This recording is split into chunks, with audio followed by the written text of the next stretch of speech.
Hello and welcome to Rev Sports. I'm Gargi Raut. First innings of the first ODI between India and New Zealand done and dusted. New Zealand puts up 300 runs on the scoreboard. Competitive total, but not nearly enough with the kind of firepower that India have in their artillery. A Pacers deck, of course, Harshit Rana and Rana-Siraj most of the damage, but still a lot left to be desired from the Indian bowling lineup. Shamik, you want to start with a story here. Sarfudullah, the match referee, a Bangladeshi, Third from umpire, TB umpire, TB umpire. sorry, TV umpire Sarfudullah is a Bangladeshi, and you want to start with, the topic that we're all discussing here: BCB versus BCCI and the ICC, the entire drama that we're seeing unfolding, where BCB does not want to travel to India, send their players after Mustafizur Rahman was asked to be released from KKR, citing security reasons. But at this point, Shramik, you take the story away. You have the details here. What are your thoughts on that? Yeah, Gargi, I have already filed a story. Red Sports readers can access this on our Red Sports platform. The fact of the matter is that Safadullah is a Bangladeshi, but he is an official and he is an ICC appointee. If you go back to Bangladesh's first letter, BCB's first letter to the ICC, it says it it not only mentions the cricketers' safety and security of the cricketers and officials. Now here is an official who is an ICC appointee, who is a Bangladeshi, who is living peaceful, who is doing his job peacefully in Baroda. He is the third umpire. So it makes the fact of the matter is that why ICC is not going to hit to Bangladesh's plea is that ICC wants um, valid security reasons. Once again, this is further proof that they don't have any valid security reasons. First of all, they didn't follow the process. So if you want to put forward your security concerns, the process is your security team or any security team will come. They will do a recce of the venues. They will come up with a feedback, and based on that feedback, you write to the ICC. But here, nothing happened. It's a knee-jerk reaction, political posturing. I mean, it is not even Bangladesh's call, Bangladesh government's call. And then they wrote that our players, staff, and officials can face security threats. Now here is your official doing his job peacefully, and not only Richard Illingworth, Englishman. He is an on-field umpire here. Um, I think you have I think you have seen the video clip which has gone viral on social media. New Zealand cricketers went out for a morning stroll in Barod. Peaceful walk. When South Africa came, South African cricketers walked to the hills in Dharamshala. Simple. So India's record as far as hosting multi-nation tournaments, events, and not only cricket, has been impeccable. So all combined, it makes, especially Sarfadaula's presence here, and he is doing his job peacefully. It further weakens Bangladesh's case. All right, but coming back to the game here, Bharat, 300 runs on the scoreboard, 301 to win. Do you think New Zealand have enough, or do you think this will be a competitive but not safe total? See, I think New Zealand would have wanted in the 20-30 runs, that is for sure, because this pitch, if you look at it with the old ball, all of India's three seamers were getting a little bit of old ball swing. Maybe most likely it's contrast swing, whatever it is. They were getting old ball swing, and the odd ball was holding onto the pitch. But having said that, in India, as you know, a lot of grounds in the second innings under lights, the batting seems to get slightly better. So I think New Zealand would have wanted in the 20-30 runs. India have a gun batting lineup as well. Considering all that, I think 300 is slightly below par. And New Zealand don't have their Robal Seam King. They don't have Jacob Duffy. They don't have Willor Orki. They don't have their main pacers here. So they're basically depending on their second string bowlers. I don't know why they have not picked Michael Ray as well. I think he's one of the better seamers. Whatever it is, Zach Fox, is stubborn, medium pacer, doesn't really have much pace. Kyle Jamieson, I don't think is much of a ODI bowlers. So I think New Zealand are 20-30 run short. I do believe India did reasonably well to restrict New Zealand to 300. It could have been 280, but in the slog over, sometimes, as you know, as you saw, one outside edge went to the third man boundary. The other one, and the thick edge went towards the covers, deep cover. So these things happen, but I think India did reasonably well to restrict New Zealand to 300 in these conditions. Although the odd ball is doing bit, but I think the pitch will likely get better in the second innings.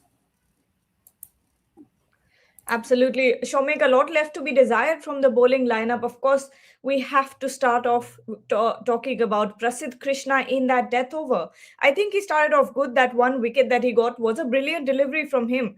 But inconsistency still remains a problem with Prasidh. You're on mute, Shomek. This third seamer, once Shami was there, this problem was not there with regards to the second and the third seamer. But the third seamer has been a problem area because Shami is no longer in the scheme of the selectors' things. Bumrah, off late, he hasn't played ODI cricket. He last played the World Cup final, 2023 World Cup final was after that he hasn't played ODI cricket. So Bumrah is your all across formats. Jasprit Bumrah is your number one bowler. Now after that, you had Mohammad Shami, who is no longer there. Now the leader of the pack is Mohammad Siraj, and beyond Mohammad Siraj, I'm impressed with the way. I mean, I was basically teasing Harshit Rana on the pre-show, but that was very light-hearted. Off late, the way Harshit Rana is developing, I'm impressed.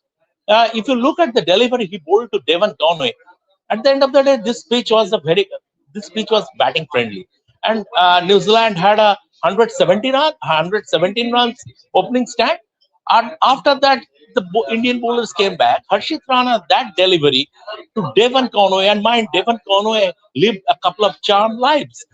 Kuldeep Yadav dropped him when he was on four, and later then Washington Sundar misjudged a catch and which went for a six. So, and Devon Conway is a very good batsman. And once you have said it needed a special delivery or a delivery that was below average to breach his defense, and which Harshit Rana did. Arshdeep Singh, he is not playing in this game. He is not a finished article. T20 cricket is different. ODI cricket, he is yet to get into the group. So beyond that, and we all know Prasidh Krishna is so very inconsistent. So that is one area, the third simmer area. Going into the World Cup, you still have a couple of years. So that area India needs to look into. That is one area. One update. What I am hearing, Washington Sundar has suffered a side strain. We don't know the extent of his injury, but I don't know. He came back later while I was walking out from the stadium to join the live. But Nitish Kumar Reddy was the substitute fielder. He didn't bowl. Maybe after bowling 5 overs, he didn't bowl also. So we have to keep an eye on that regarding the nature, the extent of his injury. But what I have heard is that he has suffered a side strain. He was off the field for quite some time. It will be interesting to see whether or not Washington Sundar comes into bat or not. Going back to the bowlers, Bharat, please let me know your thoughts on Prasidh Krishna, but also at the same time Harshit Rana. Expensive, but also effective. Getting those openers out with slower deliveries. How do you look at his bowling today? See, that is what you get with the Harshit Rana and Prasidh. If you look at their economy rates, even Harshit Rana's economy rate in ODI cricket is slightly over 6.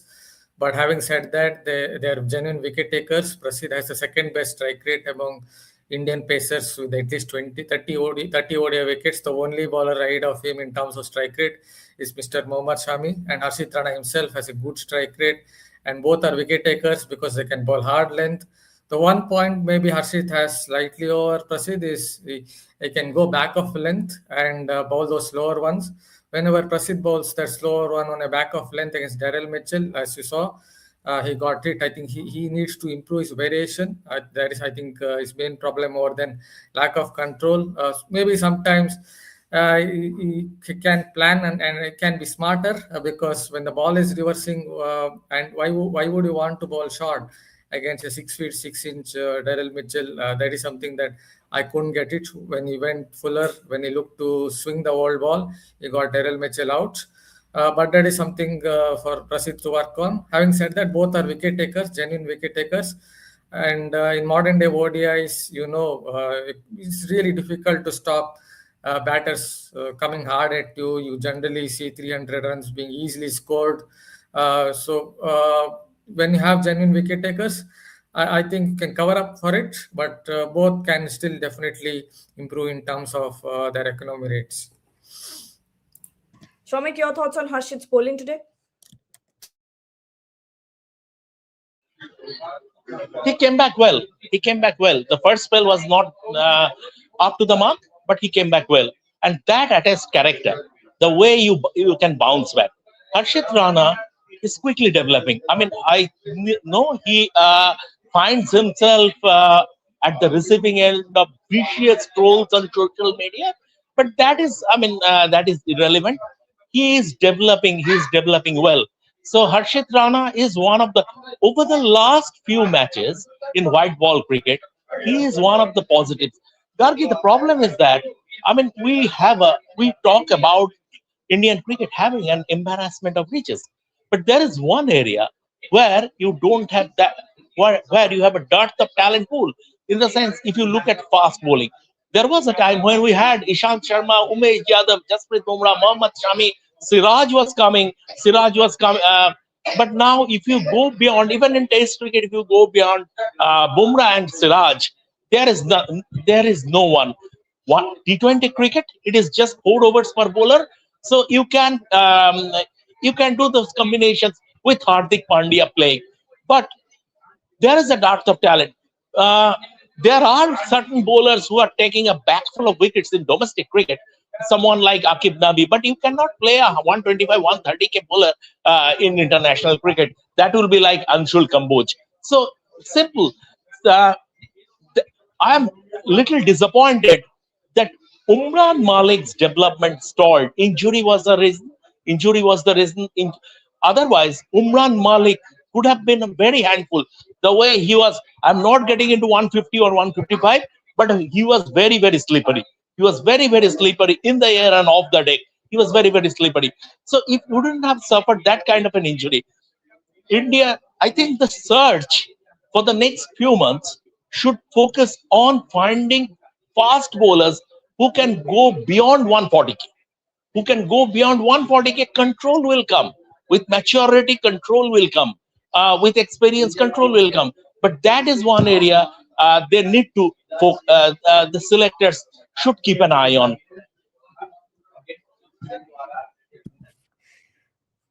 Also, Bharat, staying on the topic of pace bowlers, Mohammad Siraj, once again, second spell always much better than the first one.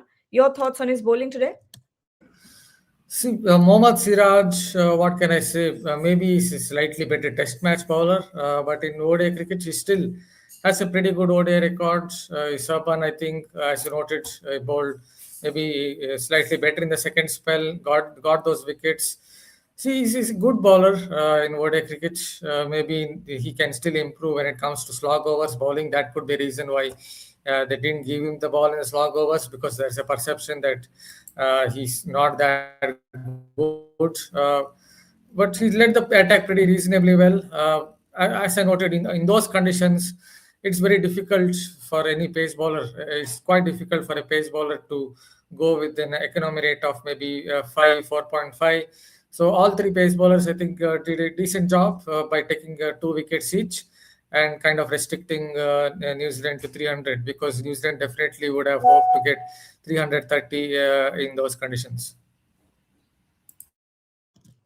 Absolutely. Let's take some questions here from viewers. Komal Singh is asking, on what basis is Sundar Nitish Kumar Reddy, part of the ODI setup, they don't pick wickets, hardly score runs. Why is Jadeja still picked in ODIs? Last 12 matches, 8 to 9 wickets, not a single 50. Pure bias and the thumbs down emoji. Shamik? Yeah, see, Jigargi, I'm a little disappointed with Ravindra Jadeja of late because now it has come to a point, unless you are giving him a rank turn, Ravindra Jadeja cannot take wickets. Obviously, he contributes with the bat. He is not an imposer.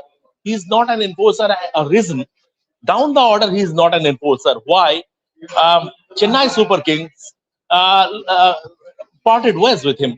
So he is a gun fielder and he will always be India's best fielder. But as a bowler, now it is becoming even more evident that unless you are giving Ravindra Jadeja a Bunsen, he will not take wickets. Simple as that. So from that point of view, I think Jadeja would be phased out from the ODI setup. That is my personal feeling. I haven't spoken to any of the selectors regarding this, and that you have a like for like replacement in Akshar Patel. Akshar Patel probably would have been part of the series, but he had a viral. He was very weak. He had a viral. He came back from a viral. He probably played one domestic game, Vijay Hazare Trophy. I'm not too sure, but without that, maybe Akshay Patel would have been part of this series. And going ahead, you will see the selectors phasing out Jadeja, and Akshay Patel is playing more and more matches in the white ball. T20, obviously, even in the ODIs. All right, final couple of questions here. Before we close the show, I am Shubham Sharma is asking, what's the role of Jadeja in Washington here? Jadeja has taken 1 wicket in last 4 ODIs in Asia. I can't fathom why Aksar or Rian Parag are not getting selected in ODIs. Bharat? Yeah, I also can't really understand about Ravindra Jadeja in ODI cricket. It has been quite a while since he performed. The last time maybe performed in ODI cricket was when? Maybe it was, I'm talking about impact. Maybe it was that 2019 World Cup semi-final. I have to go so far back. So Ravindra Jadeja ODI cricket, what exactly does he bring? Because he's someone very restrictive bowler. He's someone not a good striker of the ball either, coming down the order at number 7 or 8.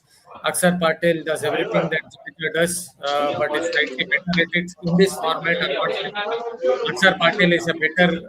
I'm not saying Aksar Patel is a better cricketer in Test cricket, but in ODI cricket, it's different. Even in T20 cricket, is I think the slightly better version of Ravindra Jadeja because he's someone who maybe with a round arm action is able to restrict the batsman a little more with a ball in hand, and he's someone I think who has a few more shots in his armor. So yes, I am also not sure about Jadeja and Washington Sundar. I have a problem with his batting, especially with his batting in ODI cricket because I'm not very sure about his finishing skills. If we're going to send him at 6, 7, or 8, I'm not very sure about his power rating skills. Though I think there's someone who can be used in a better manner with the ball in hand because he gets a little bit of bounce, but I'm not very sure he's very good when it comes to batting or his power rating skills somewhere down the order. So that is about Washington Sundar. Gargi, I think going ahead before the 2027 World Cup, India would be playing another 26 ODIs, I guess. So I think the selectors should gradually move on from Ravindra Jadeja, and there is no harm in trying Shams Mulani in a few games. We'll be playing so many ODIs, and here is a guy who keeps performing in domestic cricket across formats, be it the Vijay Hazare Trophy, be it the Ranji Trophy, red ball cricket, be it white ball cricket. He keeps performing. He is a very good batsman, someone who can play under pressure. He is a very decent fielder also. It's not that. I mean, appearance can be deceptive.